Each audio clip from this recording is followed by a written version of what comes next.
સુરત મહાનગરપાલિકા સંચાલિત સ્મીમેર હોસ્પિટલના ડોક્ટરે તેના બે ભાગીદારો સાથે મળીને 12 ડોક્ટરો સહિત 13 વ્યક્તિઓને એમ્બ્યુલન્સના ધંધામાં રોકાણ કરાવીને તેમને 50% નફો આપવાની વાત કરી 5 કરોડ 24 લાખ રૂપિયાની ઠગાઈ કરી ફરાર થયો છે। જોકે ડોક્ટરના બે સાથીદાર એમ્બ્યુલન્સ સંચાલકોની પોલીસે ધરપકડ કરી છે। સુરત ક્રાઇમ બ્રાન્ચની ઇકો સેલ પાસેથી મળતી માહિતી મુજબ અલથાણ ભીમરાડ કેનાલ રોડ ઉપર આકાશ અર્થમાં રહેતા કપિલ શાહને છેલ્લા 13 વર્ષથી સુરત મનપા સંચાલિત સ્મીમેર હોસ્પિટલમાં બાયોકેમિસ્ટ્રી વિભાગમાં ટ્યુટર તરીકે ફરજ બજાવે છે અને વર્ષ 2004 થી 2009ના સમયગાળામાં સ્મીમેર હોસ્પિટલના મેડિકલ કોલેજના MBBSના અભ્યાસ કરનારા ડોક્ટર હાર્દિક પટવા સાથે તેમનો પરિચય થયો હતો અને હાર્દિક તેઓથી 1 વર્ષ અગાઉ આગળ અભ્યાસ કરતા હોય મિત્રતા થઈ હતી અને આ દરમિયાન વર્ષ 2010થી સ્મીમેર હોસ્પિટલમાં હાર્દિક અને કપિલ ટ્યુટર તરીકે ફરજ બજાવતા હતા। વર્ષ 2021માં હાર્દિક પટવાએ કપિલને એવું જણાવ્યું હતું કે હું એમ્બ્યુલન્સ સર્વિસના હેમંત પરમાર અને યંગ્સ એમ્બ્યુલન્સ સર્વિસના મયુર ગોસ્વામી સાથે ભાગીદારીમાં એમ્બ્યુલન્સનો ધંધો શરૂ કરું છું, જે ધંધામાં સારો નફો છે તેમ કહી જુદી જુદી હોસ્પિટલો તથા મોટી કંપનીઓમાં એમ્બ્યુલન્સ સેવા પ્રોવાઈડ કરવાના કરારો કરી નવી એમ્બ્યુલન્સ ખરીદી મોકલી છે। મહારાષ્ટ્રના રાયગઢના કંપનીને JSW સ્ટીલ લિમિટેડ કંપનીએ 12 એમ્બ્યુલન્સના જરૂરિયાત હોવાનું ટેન્ડર બહાર પાડ્યું છે અને સંસાય એમ્બ્યુલન્સ સર્વિસે આ ટેન્ડર ભર્યું છે।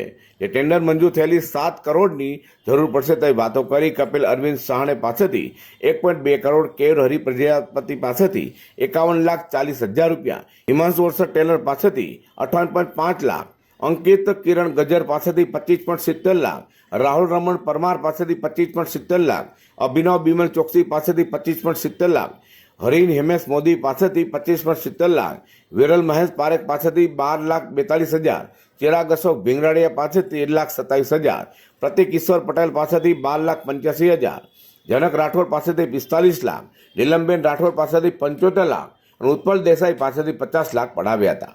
હાલ મામલે ક્રાઇમ બ્રાન્ચની ઇકો સેલની ટીમે એમ્બ્યુલન્સના સંચાલકો હેમંત પરમાર અને મયુર ગોસ્વામીની ધરપકડ કરી છે। તે ડોક્ટર હાર્દિક પટવા ભાગે છૂટતા પોલીસે તેને વોન્ટેડ જાહેર કર્યો છે। ખાતે એક ગુનો નોંધાયેલ છે જેમાં ફરિયાદી કપિલ કુમાર અરવિંદભાઈ સહાણી નાઓ છે, જેઓ એમના મિત્ર ડૉક્ટર હાર્દિક રમેશભાઈ પટવા નાઓને મળેલા હોસ્પિટલમાં સાથે નોકરી કરતા હતા। ત્યારે તેઓ જણાવેલ કે એમ્બ્યુલન્સના ધંધામાં રોકાણ કરવાથી બહુ બેનિફિટ થાય છે, 50%નો ફાયદો થશે એમ, અને એમને સમજાવ્યા કે 50% ફાયદો થશે, 2 વર્ષની અંદર તમારે મૂડી જોઈતી હોય તો પરત કરી દેવામાં આવશે। એ રીતે ફરિયાદીના હોય અલગ અલગ રકમનું રોકાણ કરેલ અને જે રોકાણ કરેલું એમાં એમ્બ્યુલન્સ નહીં આવેલી, પછી તેઓ દ્વારા ફરીથી ઉઘરાણી કરવામાં આવે। એમના જેવા બીજા પણ 12 લોકો જે મેડિકલ ક્ષેત્ર સાથે સંકળાયેલા છે એમને પણ રોકાણ કરાયેલું, જે રોકાણ ટોટલ 5 કરોડ 24,10,000 જેટલું હતું એમ। આમને રોકાણ કરાયેલું, એમ્બ્યુલન્સ નહીં આવેલી એટલે ઉઘરાણી કરેલ, તો એમને એવું કહેલું કે JSW સ્ટીલ લિમિટેડ સાથે કોન્ટ્રાક્ટ થયેલો છે અને ત્યાંથી એમ્બ્યુલન્સ આવે છે।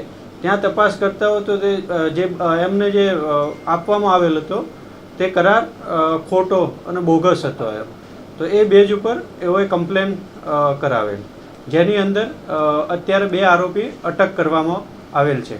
આરોપીએ દર્દીઓને બીજા રાજ્યમાં મોકલવાની ટ્રીપ પેટે 1 લાખના નફાની સ્કીમ આપી ઠગાઈ આચરી હતી। આ મામલે ઇકો સેલે વધુ તપાસ હાથ ધરી છે। અઝર કુર્સી સાથે પ્રકાશ લો।